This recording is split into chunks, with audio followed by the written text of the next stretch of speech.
Okay, so good morning, ladies and gentlemen.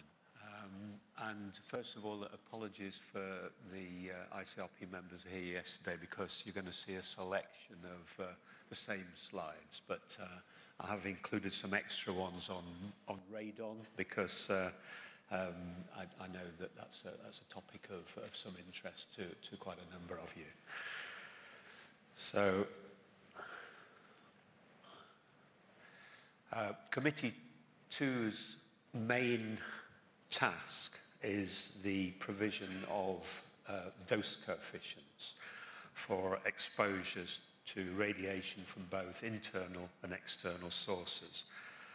And the changes made in ICRP Publication 103, the 2007 recommendations, necessitate the revision and updating of all published dose coefficients. So what are dose coefficients?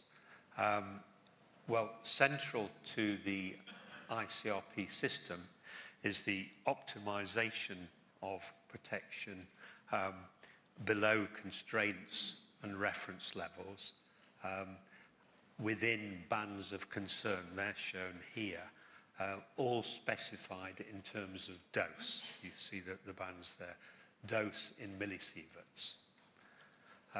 But of course, what we're trying to control is risk, so that dose needs to relate to risk.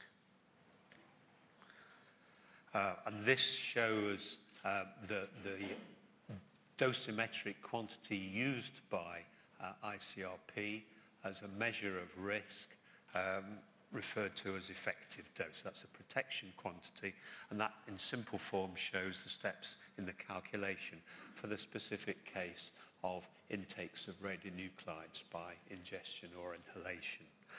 So the first step in that calculation is to calculate absorbed dose in grey to individual organs and tissues. And then the first risk adjustment is applied using radiation weighting factors to adjust for the different effectiveness of different radiations in causing cancer. The result of that calculation is equivalent dose to organs and tissues, now expressed in sieverts, so the first of the protection quantities. And then the second risk adjustment is made applying tissue weighting factors in the addition of the equivalent doses to different organs and tissues to arrive at effective dose. And that takes into account the quite different contributions of different organs and tissues to total detriment. So then the dose coefficients are effective dose per Becquerel intake in the case of radionuclide ingestion or inhalation, or per exposure to external radiation, because effective dose can be applied to all radiation exposures. An effective dose then provides a measure which relates to the risk of uniform whole body irradiation. It's Committee 2's job to provide and develop the biokinetic and dosimetric models to be used in these calculations, and of course we then calculate effective dose coefficients. In this process, it's worth pointing out that the models are increasingly sophisticated and make the best use of up-to-date science. The radiation and tissue weighting factors are simple adjustments, necessarily so, to arrive at this risk-related quantity. For example, the radiation weighting factors, a single value of 1. In other words, we don't distinguish between all low-LET radiations, although, for example, we know that gamma rays and beta particles from tritium differ in their ability to cause cancer. Similarly, tissue weighting factors are simplified sex and age average values that are applied in the calculation of dose coefficients for workers and all members of the public of different ages.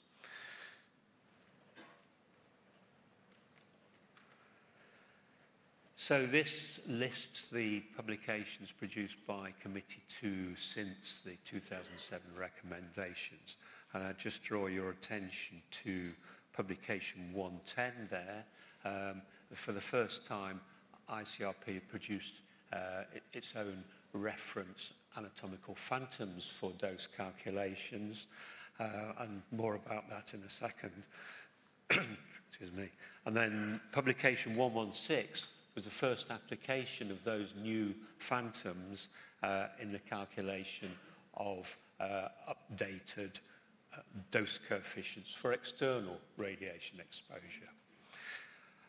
And then last on the list there, publication 123 is again the use of those phantoms for the very special case of assessment of exposures to astronauts in space with very different and specific radiation fields, including heavy ion exposures.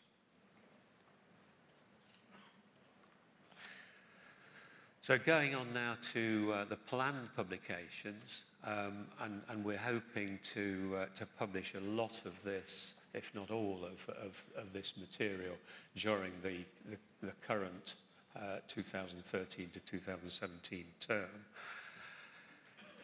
First on the list there are the completion of phantom development and associated radiation calculations. So we ready the adult reference phantoms. We're now going on to the set of pediatric phantoms to calculate doses to members of the public, different ages, and then the phantoms will be completed by a set of pregnant female with the fetus for calculating in utero doses. In terms of internal dose coefficients, these are all replacements for existing published dose coefficients. First of all, occupational intakes of radionuclides, a set of publications, doses to workers, followed by doses to the members of the public, and lastly, doses to offspring from exposure in utero or postnatal from transfer of radionuclides in milk, following, in each case, intakes of radionuclides by the mother. The third topic on there, external dose conversion coefficients. This would be the first time that ICRP have published external coefficients for members of the public. And last on the list, the use of effective dose. This is an initiative involving Committee 1, Committee 2, 3 and 4 to really look at the where effective dose can and can't be used, and indeed really saying what should be done where we're out of the scope of applying effective dose. But in the time available today, I just want to concentrate on saying a bit about the phantom development and the worker dose coefficients. So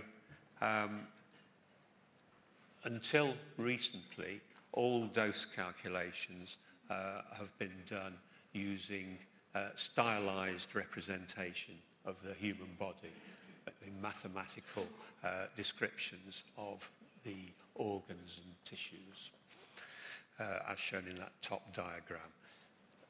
The models have more recently become increasingly sophisticated and based on medical imaging data, so much more realistic. And the most recent models are flexible, and as well as being used for ICRP applications and being able to be adjusted to reference masses and heights, shapes for the calculation of effective dose, they're also can be adjusted to do individual dosimetry outside the system of protection. So this shows the already published adult reference phantoms, publication 110, male and female phantom, based on medical imaging data, adjusted to reference sizes and shapes.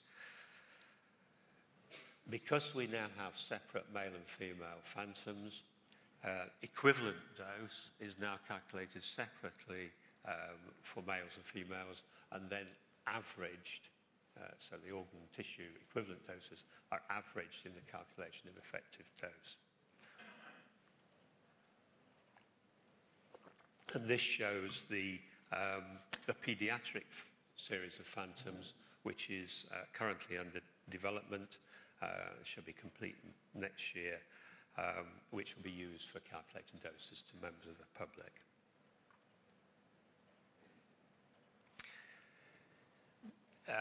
An important point to note is that while the phantoms are good for most dose calculations, their resolution is insufficient for dealing with radiation deposition in some of the more complex structures within the human body, and a notable example is the skeleton.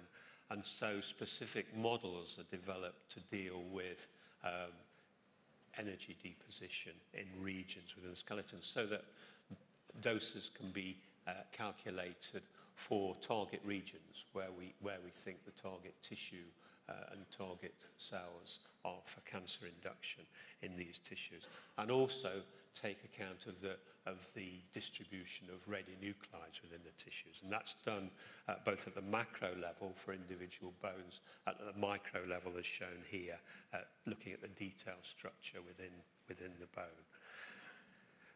The same sort of considerations apply in other body organs as well, in particular within the respiratory tract, the lung, and in the intestinal tract. So going on to worker dose coefficients, this is a substantial amount of work to replace the publication 30 series of ICRP reports, which are really quite old now. And also, for the first time, there will be bioassay data alongside the dose coefficients, so that measurements made on workers can be interpreted in terms of effective dose. All that information will be published together. The first 3 parts are almost complete. The dose calculations for part 2 and 3 are currently being finalised. So the first part is essentially descriptive text. Parts 2 and 3 contain the first sets of elements. So it gives information on the biokinetic behaviour of individual elements, their radioisotopes in terms of inhalation, ingestion, absorption to blood, deposition and retention in organs and tissues of the body, and then excretion. And those are then used to calculate the dose coefficients and bioassay data. And you can see there that on the list for part 3 is radon, which I'll say a little bit more about in a second. So an important change within the worker reports, occupational intakes of radionuclides reports, are changes to the ICRP human respiratory tract model, which was published in 1994, to take account of more recent data. This diagram just shows the overall shape of the model. And you can see there, and I'll come back to that in a second, that the airways are denoted large BB for the upper regions and little BB for the lower regions, and then the deep lung is denoted as AI, alveolar interstitial. So one example of an update to the model is relatively recent data on retention of insoluble particles within the lung, and you can see that that has led to a change in the model assumptions to fit these data showing a more substantial long-term retention of particulate matter in the lung. And you can see how that changes the model assumption, and obviously increased dose for long-lived radionuclides that are insoluble and retained in the lung. Also changes to quite a number of the so-called systemic models for the behavior of radionuclides once they're absorbed to blood. So this is the example of the iodine model, where a much more sophisticated model will be used in the new reports to calculate doses. So this is the sort of information that will be contained within the report. This just gives an example for cobalt of the effective dose coefficients will be tabulated within the report for particular radioisotopes and a range of important chemical forms for inhalation and ingestion. And then there will also be accompanying bioassay data. And as well as the printed information within the report, there will be quite substantial information on an accompanying CD. And we're looking at whether we will make information available electronically on the ICRP website to support that. Okay, so going on just to say a bit about radon. Radon, for the first time, will have dose coefficients calculated in the same way as for other radionuclides. And it's quite a complex story. But until now, when we publish the radon dose coefficients for radon have been calculated using what's called an epidemiological approach, which is essentially to take established epidemiological data for the risk of lung cancer per unit radon exposure, here expressed in WLM, that's working level months, that's the level of cumulative radon exposure, well, actually, radon progeny exposure, and then compare that with total detriment per sievert to arrive at a value of sieverts per unit radon exposure. So directly comparing two sets of epidemiological information. The dosimetric approach, which we're now moving to, uses dosimetric models to calculate doses from radon. So this shows the numbers for the epidemiological approach. And Bill referred to Margot Tiermarsh's task group. That task group derived that nominal risk coefficient you see at the top there of 5 times 10 to the minus 4 per working level month for the lung cancer risk from radon.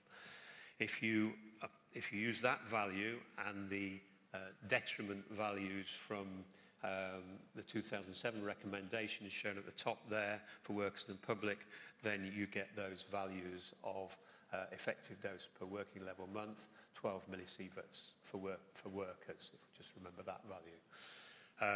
And you can see that those values at the top are an increase from the values at the bottom, which are the previously published values that people have been working to.